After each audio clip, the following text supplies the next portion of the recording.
Hey there, Sharon Horne-Ellstrom here. Welcome to day 2780 of What You Have to Know.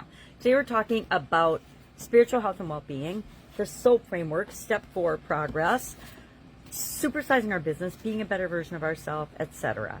So let's start with progress. Spiritual SOAP framework, step 4 is progress. How do we know we're moving toward what it is that we say we want? We identified in step 1 of the process where we are right now, and then we identified where we want to be. I have a little way of doing that I created a graphic for, so I'm going to share that today. I think of my current state as what I don't want, do not want. I think of my desired state as what I do want. And this is how I go about getting it. I list it out. And when we don't know what we want, sometimes it's fastest and easiest to list out, okay, these are the things that are happening in my life I don't want and don't like.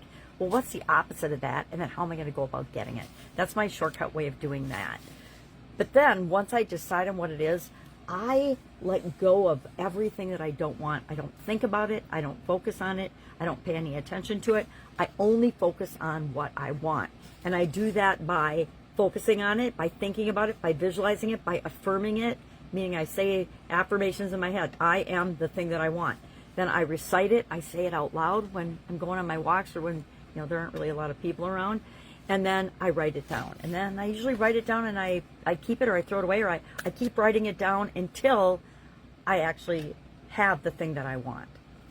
Now, this step of the process is all about, how do I know I'm moving toward what I want? How do I know I'm going from where I am to where I want to be? That I'm making progress? How do I measure it?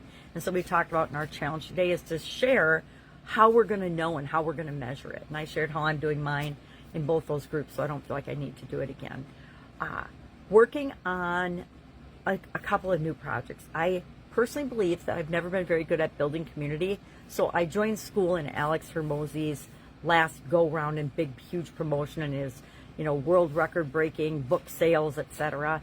And I joined the school community, and I have barely touched the surface of setting up a community. I started with Supersize Your Business just because that was easy for me. It's something I'm very interested in, but I'm trying to figure out, what do I really want to do on there for community? I would love to have a group for grandmothers, because I think that Facebook and other groups, there really isn't a true sense of community. And I get the sense that the small amount of time I've spent on the school platform is that it is all about the community, and then it stems off from there. And I want to actually practice and figure out and learn how to build a big community. I have some big groups on Facebook. I have some big groups on other platforms, but they're not what I would call a community. They're not interactive. They're not supporting one another. And I want to build a community that does that, just like I do in my businesses. So I will pretty soon start adding school to my headers and things, and I invite you to join my community, whatever it's going to turn out to be. Any sage words of advice on that? I would love to hear it. I would love to have a women helping women or business person helping business person supportive community and find out how to build and grow from there. I'd also like to have a community that is other interests that I'm interested in. I love being a grandma. I would love a grandma community. I was pajama grandma for like 4 years before I decided as part of the pandemic that maybe that's not really the brand or the persona I want to be out there, that I'm just, doing stuff in my pajamas all day long. Although, during the pandemic, I might have been in my pajamas a lot more hours than I was not. Okay. True confessions here today. So, love to know your take on that. Do you have any experience with that platform?